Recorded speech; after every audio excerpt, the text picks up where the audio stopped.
Today on the show, we're diving into the world of economic indicators. These are the numbers that tell us how the economy is doing, things like GDP, unemployment rates, and consumer confidence. But what do these indicators really mean? How are they calculated? And how should we interpret them?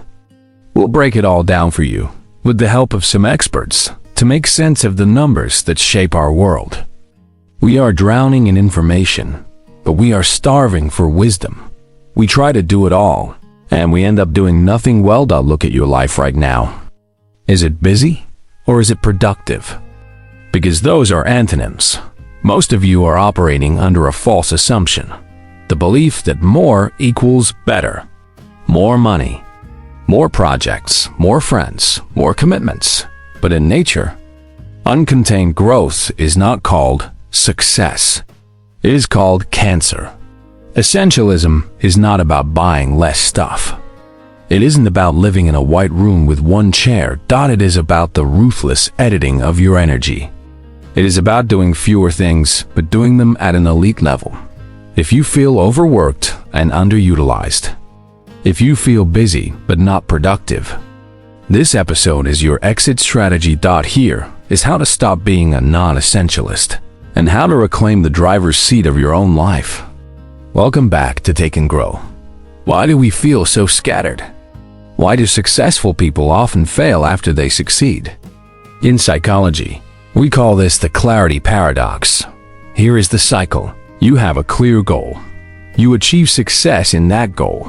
Because you are successful, people bring you more options and opportunities. Because you have more options, your focus becomes diffused. Because your focus is diffused, you start failing at the very thing that made you successful in the first place.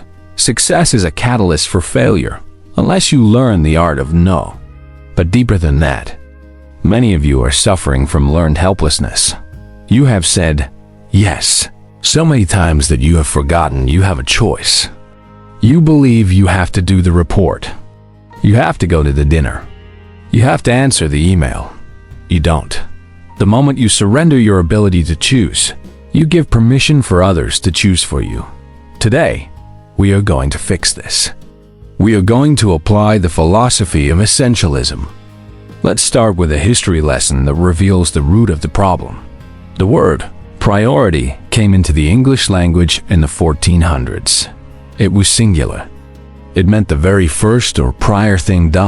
It stayed singular for 500 years. Only in the 1900s, during the Industrial Revolution, did we pluralize it and start talking about priorities. We reasoned that if we could have one priority, we could have 10. This is a linguistic lie. You cannot have 10 first things. When you have 10 priorities, you have 0. You just have a to-do list. The non-essentialist thinks, I can do both. I have to do it all. The essentialist thinks, I can do anything, but not everything. You have to make a choice. And if you don't choose, someone else will choose for you. Your boss, your spouse, your algorithm, they will prioritize your life if you don't. Why is it so hard to cut things out? Why do we hold on to commitments that make us miserable? It is because of two cognitive biases that hijack your logic. 1. The sunk cost fallacy. You continue to do something just because you have already invested time or money into it. You finish the bad book because you read the first 50 pages. You stay in the draining project because you've been doing it for 2 years. The essentialist ignores sunk cost. They ask, does this add value today? If not, the investment is gone. Let it go. 2. The endowment effect. We value things more simply because we own them. If you own a coffee mug, you think it's worth $10. If you don't own it, you'd only pay $2. This applies to commitments too. You overvalue the weekly meeting simply because it is your meeting. The test. Pretend you don't own it. If I wasn't already hired for this job, how hard would I work to get it? If I hadn't already RSVP'd to this event, how much would I pay to get in? If the answer is I wouldn't, then you need to get out of it immediately. So, how do you decide what to keep and what to cut? Most people use a broad criterion. Is this a good opportunity? And if the answer is sort of, they say yes. The problem is that there are too many good opportunities. Good is the enemy of great. I want you to use the 90% rule. When you are evaluating an option, a new client, a social invite, a purchase rated on a scale of 0 to 100 regarding how much you want it.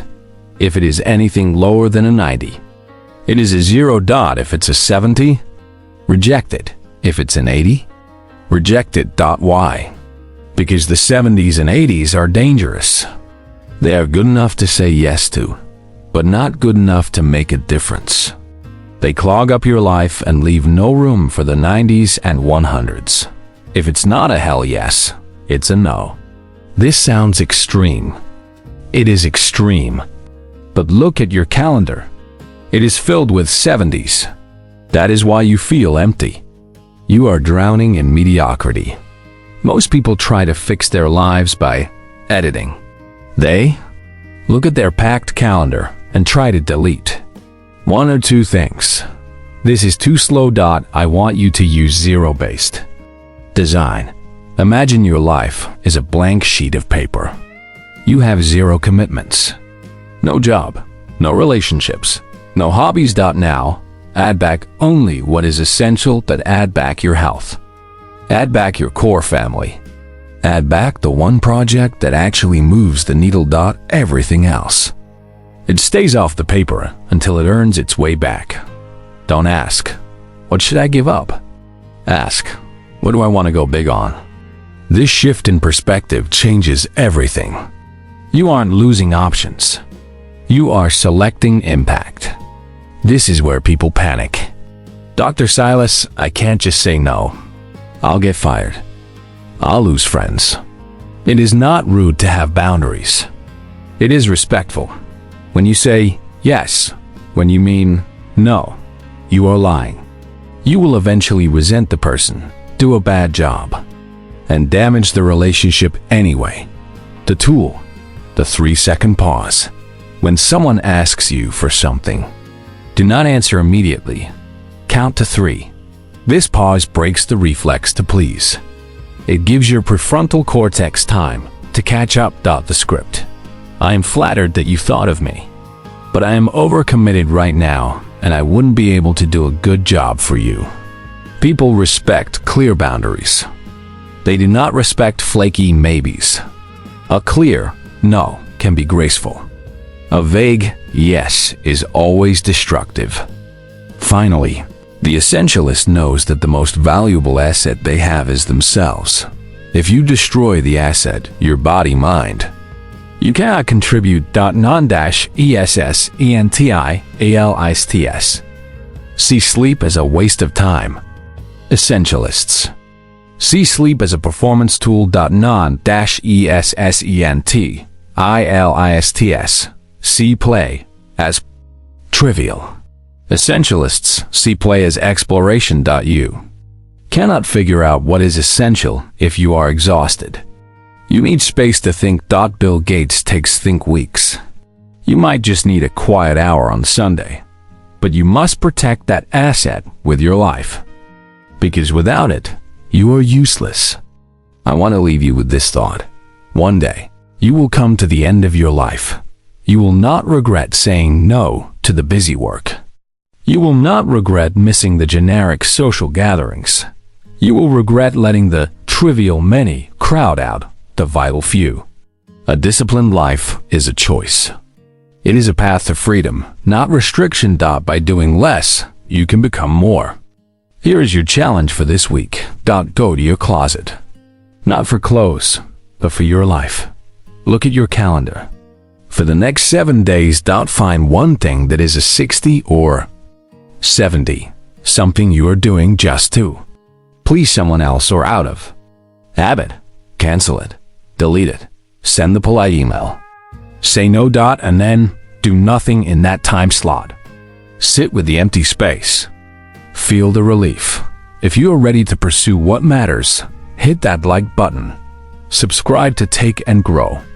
Tell me in the comments, what is the one thing you need to say no to this week? Less but better. Grow.